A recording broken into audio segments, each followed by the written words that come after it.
Welcome to Trust Talk. Today we host Roger Mayer, Professor of Management, Innovation, and Entrepreneurship at North Carolina State University, a pioneer in trust research. Back in 1995, Mayer, alongside James Davis and David Schurman, published a groundbreaking article that has since become a cornerstone in understanding trust within organizations, particularly its influence on risk and decision-making. Nearly 3 decades later, this work remains a foundational piece, having sparked a vast body of research and contributed significantly to the field. Today, Mayer will share insights from his journey in trust research, exploring its implications and the evolving dynamics of trust in our society, including the unique perspective of trust between the police and the public.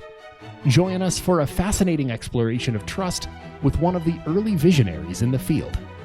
Your host, Severin DeWitt. Roger, welcome to Trust Talk. Let's start by looking back to 1995, when you, along with James Davis and David Schurman, wrote an influential article. The article laid the groundwork for understanding trust in organizations, especially how it relates to risk and people's willingness to take risks in their professional lives. Now, nearly 30 years later, and with so much research that has been built upon your work, do you see your original article as a significant foundational contribution to the field of trust studies? I think it has been. Many folks have told us that this gave them a lot of clarity on things that they could build on and develop their own trust research from this. I think that there were several people in the management literature that preceded us that were very helpful. Morton Deutsch in 1958 was the first one that I'm aware of that started talking about what is trust. And then Julian Roeder was the first that I'm aware of in 1967 to come up with a measure of interpersonal trust, what we are calling now propensity to trust others. And John Butler made an attempt at this in 1991, and he had about 10 different factors of trustworthiness. And so those were all things that were very helpful to us. But what we were really trying to do was integrate across a number of fields like psychology and management and law and philosophy and say, what do they have to say about trust, what it is, where it comes from and such. And that first article was a process of several years writing it and then finally getting it published. But it was an attempt to try and integrate these things together and then go in some new directions that gave a more complete picture of the evolution of trust. Your model on trust in organizational psychology has been top-cited by countless others, yet some have described it as somewhat narrow and controversial. How do you respond to these critiques, and what do you believe are the strengths and the limitations of your model in today's context? Well, I've never shied away from being controversial, and I still don't. From the beginning, we wanted to build a model that was parsimonious to try to explain as much about trust as possible and its causes and outcomes using as few variables as possible, and to try to make it applicable to as many widely varied contexts as possible. We recognize that in doing so, we chose to leave some things out. We had to. I think one of the strengths is that we define trust as a willingness to be vulnerable and to someone who you can't monitor or control. And then we separated that from other very similar concepts like trustworthiness, which is made up of 3 perceptions of ability, benevolence, and integrity, risk, and then actually taking risk, or what we refer to as risk-taking in a relationship. So we intended for this to be used between persons, between groups, between organizations, or combinations of those levels of analysis.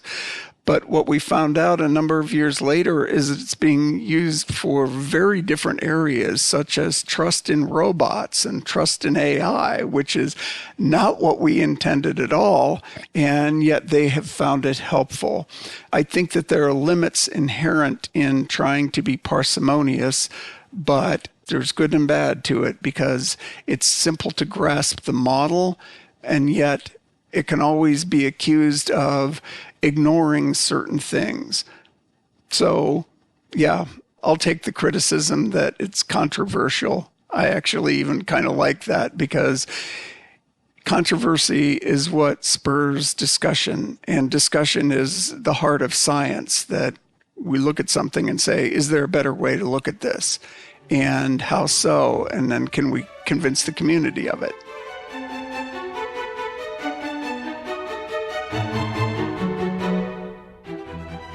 Fast forward to 2024. You are an editor of a book that is planned to be published this year. It's called A Research Agenda for Trust, Interdisciplinary Perspectives. In your opening article as an editor together with Barbara Meyer, that's, I presume, is your wife? Yes, sir. You introduced the book as a look into the complexities of global issues and the essential role of interdisciplinary research. And this introduction reflects on a journey in trust research that started, like we just discussed, in your article of 1995. Is that a fair description of what the book is about? Somewhat. I will say that the journey actually started in November of 1991, so I can legitimately say that it's been more than 30 years. David Scorman was guest lecturing to my graduate students, and he made a remark about the importance of trust. And that started a discussion that has lasted more than 30 years and has been the foundation of most of the work that I've done in my career since that time. Early in the pandemic, I was approached by Edward Elgar Publishing about writing a book or editing a book. And my first reaction was, no way. And then I decided maybe this would be worth it only under two conditions. One that I needed to negotiate with the publisher and one with Barbara.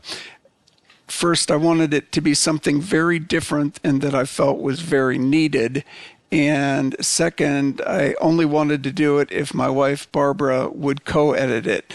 She has been discussing trust with me since the very beginning of when I got interested in it. And we have overlapping but complementary skill sets that I knew that it would get done and be done better if she were involved in it. So thankfully, both of the other parties, Elgar and Barbara, agreed to this. Our hope is that, and I'm talking directly from the first chapter in that book, is that this book will help make the journey towards more interdisciplinary research a little easier and a little more inviting. The world has gotten so complex that we need trust in relationships and in institutions and organizations, and yet it's become increasingly difficult, as shown by things like the Edelman Trust Barometer.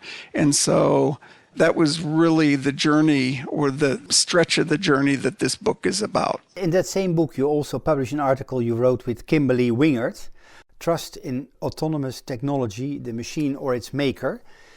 You distinguish between trust in autonomous technologies like Tesla cars and trust in their makers. Could you share insights on how trust in the technology itself differs from trust in the companies that create these technologies or the people using the technologies, and how do those factors like ability, benevolence and integrity play into this distinction? I will say that over a decade ago, at a conference sponsored by the Air Force, I met John Lee, who was considered by many to be the founder in engineering at looking at trust and trust in systems and trust in technology. I argued with him that you can't trust technology. It doesn't make sense because the technology doesn't have emotions. It doesn't have feelings. And so it's a different thing than trust between people. And after lengthy discussion and very interesting arguments, we agreed to disagree. I would have to say, and I've told him since, that I'm a convert. Our definition of trust is that, are you willing to be vulnerable, or how much are you willing to be vulnerable to another party that you can't monitor or control? And actually, that definition of trust, you can apply it to technology.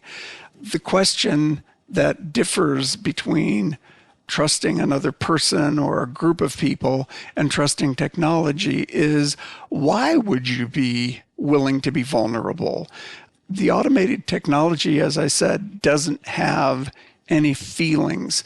My computer doesn't care how I treat it. If I mistreat it, the mechanics of it or the electronics may become a problem and cause problems for me, but it isn't thinking about that and thinking about how it feels about how it was treated. So it can't, therefore, have benevolence toward me. It's an inanimate machine. It can't care about what's good for me.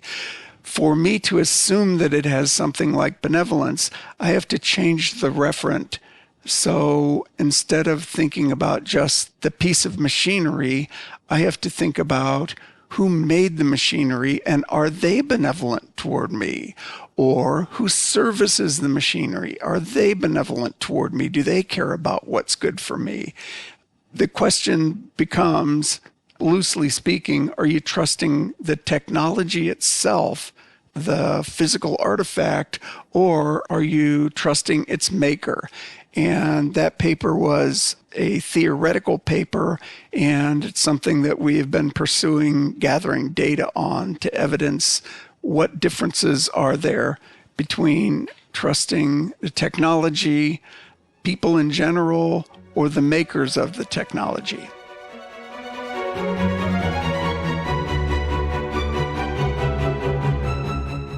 Many technologies have been developed with very good intentions, with benevolence in your words. Yet mankind and others have used it to many of our detriment. Does that change your view on trust in technology? No, I think it fits exactly.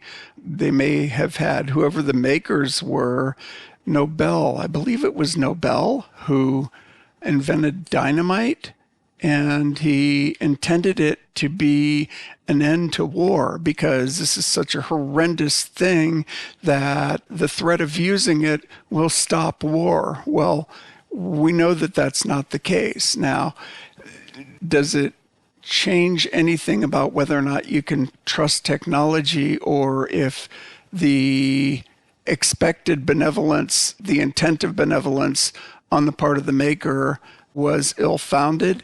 Yeah, you can say he was benevolent, and yet his ability wasn't as high as you might expect because he didn't think about some of the unexpected ramifications, that it would just make war more intense rather than make it go away. In your article with Joe Ham and Corwin Schmidt, you explored trust in the US government, applying your 1995 model.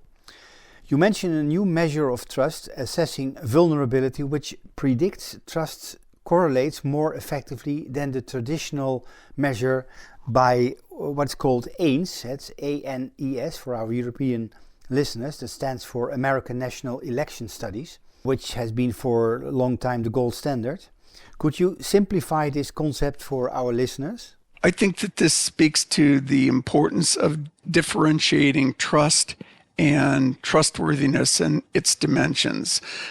What we found was that by coming up with a measure where each of the items was asking a person, how willing to be vulnerable to the government are you? And each item in the questionnaire spoke directly to that issue.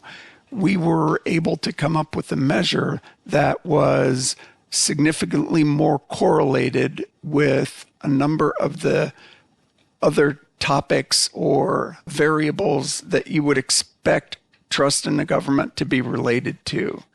in particular, out of 6 of them that are commonly used in that literature, there were 2 of them that our measure was no better and no worse. But out of the 6 of them, our measure did a significantly better job of correlating with them, or they were correlated significantly more highly with things like if the government recommended that there's a storm coming, you better evacuate, our measure was better at predicting the response on that. If the government recommends that you should get a vaccination, which is another controversial issue, if they recommend that you get a vaccination, are you likely to do it? And our measure of trust was more correlated with people's responses on that than was the Ains measure, which has been used for about 50 years. What we found looking more closely at it is that if you look at the items in Ains, each of the questions, rather than tapping into a willingness to be vulnerable, they tap into some combination of ability, benevolence, and integrity. And because they're tapping into trustworthiness in some not very clearly defined way, yes, it is correlated with trust, but it isn't as effective at getting at trust. And by separating out the trustworthiness variables, ability, benevolence, and integrity, and looking at the government, that we have something then that is more diagnostic. If trust is low, specifically, why is it low and what could be done about it? We talk about trust people have in public institutions like a government. Often less explored in mainstream media and research is the question how institutions, like for example the police, look at their trust relationship with the public. What were your findings? Another very controversial area. I would have to say this is Scott Mortkus's idea, and he was working on a paper with Richard Wise from University of North Dakota, and contacted me with some questions, and they were kind enough to let me be involved with helping on this project. And Scott's idea was he knows that the public's trust in the police is very important, but he said what's not being looked at is how much do the police trust the public. And if we really want to build this relationship, we need to focus on trust in both directions.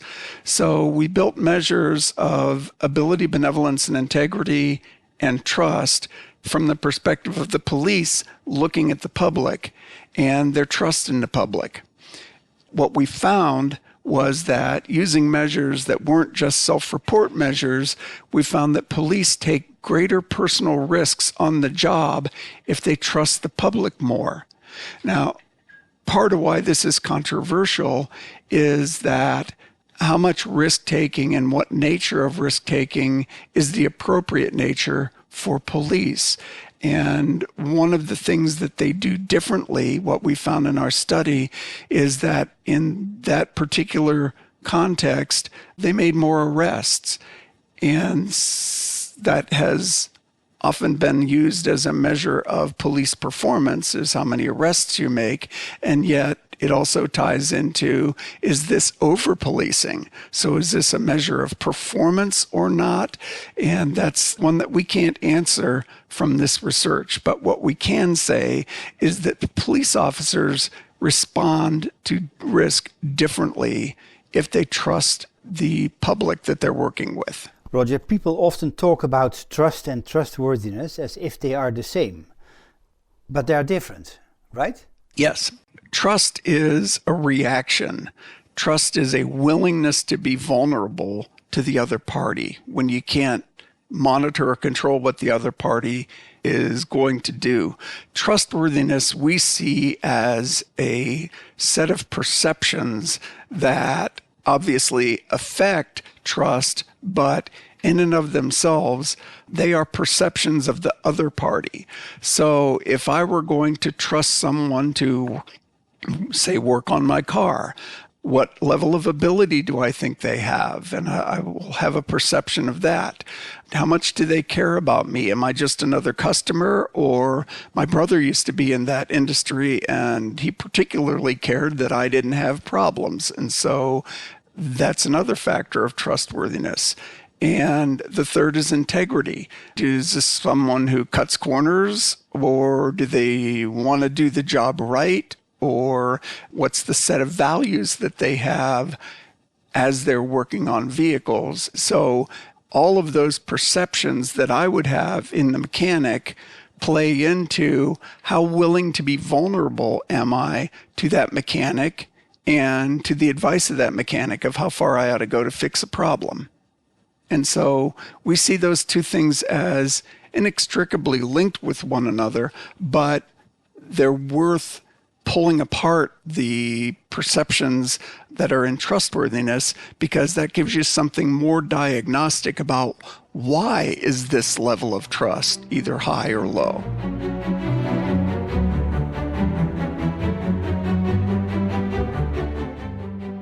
Roger, with my podcast, I also try to bridge the theoretical basis of trust and its practical applications. In your view, what are the key steps that researchers in the field of trust can take to ensure that their work is not only theoretical but also practically applicable to society, effectively bridging the gap between theory and practice? I think it's important to start with the problem in the real world that you think matters, and then consider what theory exists with relation to that problem and what evidence there is. It may be that you can look at what theory and what evidence there is and say there's a clear solution to this. If not, are there moderators for the particular context that should be added to more clearly hone in on how to fix that problem? Or is there a new theory needed because nothing exists in the current literature that works on that? Some of the things that have caught my attention in recent years is about people trusting in automated technology. Will they or will they not use it? Would you get into a car that there was no driver behind the wheel and go out onto a highway? I have friends who are close to my age who've said, yes, they would. And I've had other people look at me with wide eyes and say, are you crazy? No way. and so that's one of the issues that has intrigued me. How much people trust government and their willingness to be vulnerable to things that the government may do has, I think, extreme applicability to how our elections go. How can we improve police public trust? For that one, we just used the same model, but took a different perspective on it. Instead of looking from the public's perspective, looking at the police's perspective, and realized that there are things that we could do that would use reciprocity in the relationship so that if police are demonstrating more trust in the public, that the public is more likely also to have more trust in the police. So I think that it's where do you start from? If it matters to you to do something that effectively bridges the gap between theory and practice, then it deals in part with where do you start and what problems do you choose? Maybe as a follow-up and also a wrap-up of our interview, I'd like to pose a question I often ask my guests on Trust Talk. What do you see as the biggest challenge for the next or the young research generation who are deciding to delve into the role of trust in society? Fundamentally, I believe that this is a decision about your values. Universities like what they can easily count. The easiest way to achieve in academics has traditionally been be narrow and take small bites so that you can chew and spit out quickly. Society is rebelling against that. It wants a return on their investment with something tangible to them. So this often is not in academics' calculus of what to study and how to study it. Our book is an attempt to help young researchers to understand how other fields are approaching a particular topic with hopes that they can find an interesting interdisciplinary research partnership or partnerships that may benefit society more. Roger, thank you very much for your insights and being our guest today. What is the status of the book? When do you expect it to be published? Any day now. The publisher told us this month, and since we're recording in January, that gives us about 20 days left. Oh, that's short. I'm looking forward to it, Roger. Good luck with finishing it, and thanks for being available to Trust Talk. Thank you very much for having me, Severin. It's been a pleasure. Thank you for joining us for another episode of Trust Talk. We hope that you found the conversation valuable and informative. At Trust Talk, we believe in the power of trust to create positive change in the world. If you believe in our mission, we would greatly appreciate your support. You can help keep Trust Talk going by making a donation on our website at trusttalk.co/donate. Every contribution, no matter how small, helps us to continue bringing you thoughtful and engaging podcasts. Thank you for your support and for listening to Trust Talk. We look forward to meeting you again for future episodes.